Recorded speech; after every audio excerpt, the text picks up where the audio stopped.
Muito bem. José Alfredo, você queria comentar um ponto ainda do primeiro bloco, né?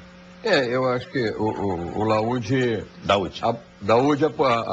abordou uma questão não igual a que eu abordei. Que a economia, principalmente a brasileira, ela tem vários nascimentos e várias mortes de pequenos estabelecimentos. Isso é normal da economia. Há um acomodamento nas atividades. Então, pequenas empresas nascem e quebram e fecham em grande número a todo tempo. Quando eu disse que ninguém quebrou, eu disse nenhuma grande instituição quebrou. Isto sim, quando acontecer, isso se acontecer, aí há um alerta maior. Esta seria a preocupação. E me parece que, nesse contexto, a gente nunca sabe a extensão, na verdade, do dano que pode ser causado, porque ninguém avisa com antecedência, olha, eu vou quebrar. Quando a gente sabe, aconteceu e às vezes acontece em sequência, né? Às vezes não, normalmente acontece em sequência.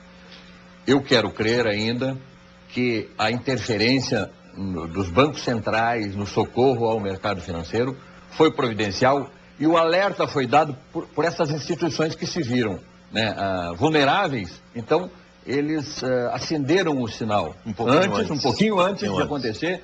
E esse socorro veio a tempo de regular os mercados. Porque, quer dizer, você acha que o pior momento da crise já passou, José Alfredo? Ela tende a... O incêndio está sob controle, digamos assim. Eu diria que está sob controle. Não, olha, quando eu saí lá do meu trabalho, a Bolsa estava 1,8 positivo. Sim, e agora? Hoje já está, nesse momento, está 1,42, né? De acordo com o dado que recebi neste momento. Então, isso não quer dizer que está resolvido. Porque chegou agora, né? Agora, neste momento. Não quer dizer que seja resolvido o problema da Bolsa, o comportamento da Bolsa, porque a Bolsa começa muitas vezes negativo, termina positivo e vice-versa. E durante o dia ela oscila. Como nós estivemos negativo em grandes índices, até 5% inclusive, num determinado dia, e agora nós estamos mostrando um cenário positivo da ordem de 1 e pouco por cento, isso nos dá um alento de que está sob controle. Pode ser que volte a ficar negativo o índice, mas, de qualquer maneira, está sob controle. A gente vai ouvir um telespectador, o João Batista, de Belo Horizonte, Minas Gerais. João Batista, tudo bem aí em Minas? Como é que estão as coisas? Boa tarde.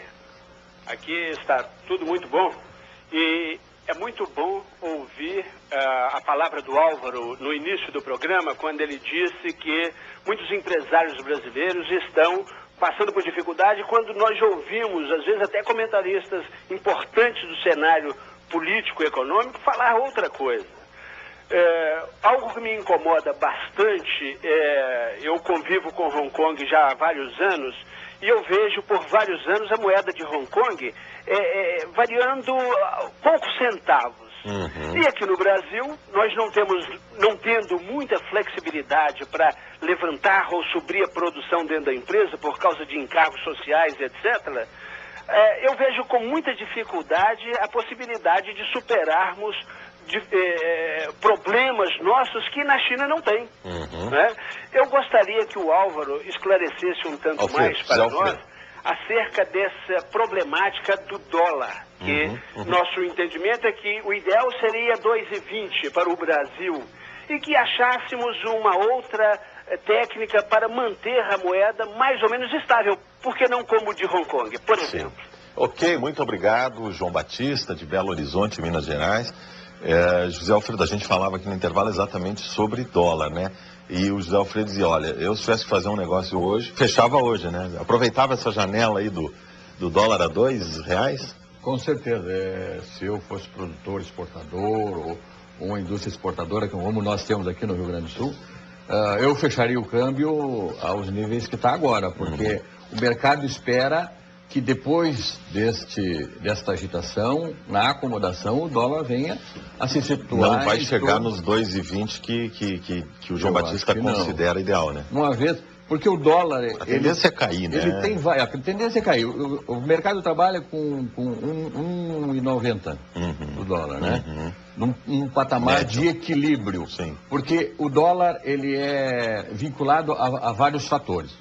Um é o entesouramento de dólares que faz o Banco Central, e ele está com reservas da ordem de 60 bilhões de dólares, né, disponível.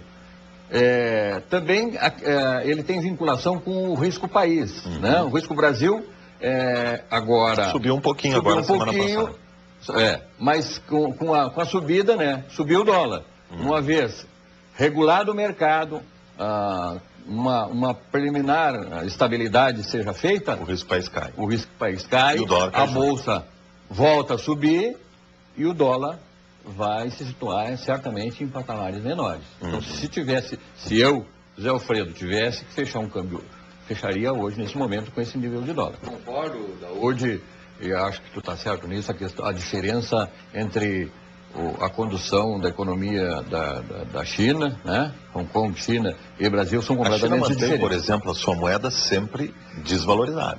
Mas vai exportar mais, né? Eu fico muito receoso desse plano da China e que nós venhamos a acompanhá-lo, porque nós temos muitas diferenças, né? Eles têm um mercado direcionado para fora, o mercado consumidor dele, em alguns casos, é grande, é a maior população do mundo. Uma classe média emergente na China, né? Mas veja bem que eu também não sou muito favorável a esse crescimento superstar da China, 10% ao ano. Nos últimos 10 anos. É uma loucura. E agora, algum tempo atrás, abril, né, deu lá um pequeno descuido da inflação e ela já atingiu todo o mercado mundial. Eu prefiro um crescimento, né, mais ordenado e crescente, porque eu, como economista, conheço as estatísticas e sei que a gente deve analisá-las numa sequência. Sim, numa série. Ver o histórico passado, o momento, as perspectivas de futuro e ver a tendência dela. Os números mostram sempre uma tendência. Não é possível com a economia, nunca aconteceu isso, uma economia mundial, uma economia no mercado mundial, crescer permanentemente a 10%. O que vai acontecer quando ela não puder crescer mais a 10%? Sim. Quando alguns mercados se fecharem para ela? O que vai acontecer no mercado interno da China? O nosso caso, diferente, né? E eu não estou aí defendendo ninguém, porque eu disse no início do programa que a economia brasileira está madura por uma sequência de providências que foram feitas, né? Não é mérito nenhum desse governo, a não ser a manutenção desta linha, de que muita gente diz assim, mas nós estamos crescendo só 3%. Eu digo, que bom, nós estamos crescendo 3 agora, para crescer 3,5% no ano seguinte, para crescer 4% no outro, 4,5%, 5%, e ter um crescimento ordenado e que não movimente a inflação, como é a preocupação que eu vi do Daúde. Sim. Agora, José Alfredo, nos últimos anos aí a gente viu a Argentina crescendo 7%, a Índia crescendo 9%, a China crescendo 10%, e o Brasil crescendo 2%, alguma coisinha. E esses 4%, 5% que você fala não chegam nunca. Será que nós não estamos perdendo essa onda favorável, de ventos favoráveis na economia mundial? Agora, por exemplo, a economia mundial dá sinais de uma nova recessão. Será que nós já não perdemos a oportunidade de crescer 5, 6, 7 e ficamos naqueles medíocres 2%? E quando vai acontecer isso se a economia entrar em recessão? Nós não vamos mais crescer 5%. Não, de novo, eu fico com a minha tese para dizer o seguinte, não vamos nos comparar também com a Argentina. Porque a Argentina a gente tem visto muitos erros, né?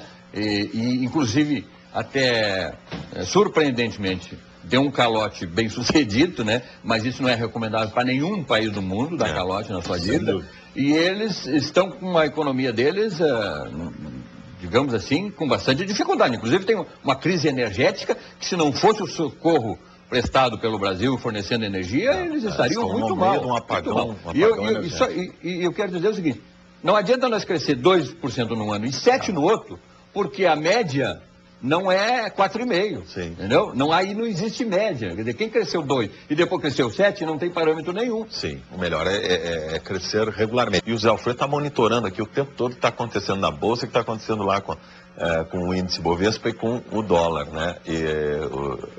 E agora parece que os dois estão caindo, né? O dólar está 2,03 nesse momento e a Bolsa está 0,70 positivo ainda. Ainda positivo, mas em queda até o momento. Mas oscila, né? Até o fim do dia isso vai cair, subindo muitas vezes, né? A gente queria mostrar aqui um gráfico que é muito interessante para ver como é que o dólar tem se comportado, já que estamos falando muito aqui em dólar, e também o índice de bolsa, né? O índice Ibovespa. A gente tem aqui um gráfico para mostrar para vocês. O Ibovespa, que em agosto do ano passado estava em 37 mil pontos, chegou próximo aos 60 mil em julho deste ano e fechou na semana passada na casa dos 49 mil pontos. Vamos ver o dólar ali, esse é o índice Ibovespa. Ó, a gente mostra ali o que aconteceu com o pregão. Subiu, depois caiu. Já o dólar, que em agosto do ano passado, vamos ver o quadro do dólar agora, estava próximo aos R$ 2,20, chegou a valer R$ 1,84 em julho. E fechou a semana passada em R$ 2,09. Deu uma alta significativa ali. Você vê, ele vinha caindo, reagiu com a crise financeira internacional, respondeu imediatamente, hoje já está novamente chegando nos 2 aí, com a possibilidade até de vir a cair se acontecer o que disse o José Alfredo, a economia se estabilizar. José Alfredo, no bloco anterior você queria comentar a questão aquela sugerida pelo telespectador da importação, né, de máquinas fertilizantes. Não seria uma forma de regular preço, regular o mercado, manter o produtor aí com custos mais baixos? É verdade. Eu acho interessante, Irineu, que eu tenho uma posição um pouco divergente da URD, até para não ficar muito monótono. Mas isso é ótimo para o programa, então, que vocês dois têm verdade, pontos de vista divergentes. Na verdade, e eu falo isso com isenção, até porque eu sou de origem do interior. Conheço o meio rural. Conheço o meio rural e sempre que possível defendo-os.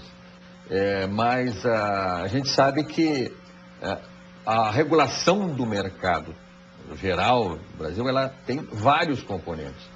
Seria salutar se pudesse abrir as fronteiras e permitir a importação de máquinas e tratores e motores agrícolas, né, de forma que diminuísse o custo de investimento, né, para o produtor. Todavia, há que se regular também o mercado de oferta local, porque uma vez abertas as fronteiras para a importação de máquinas, como ficaria a economia interna de produção de máquinas? Quer dizer, há que se fazer uma regulação e que contemple todos os segmentos. Para a indústria nacional não quebrar, não fechar empregos, né, postos de trabalho e outra questão. Exatamente. Obrigado também ao José Alfredo Duarte Filho, vice-presidente nacional da BBN, a todos que ligaram, participaram do programa, fizeram perguntas, deram suas opiniões, aos que nos prestigiaram com a sua audiência. Vamos chegando ao final de mais um Pergunta Brasil, vamos dar o resultado da enquete. 59,24% responderam sim, acham que a única maneira de o setor conseguir apoio do governo é votando a favor da prorrogação da CPMF.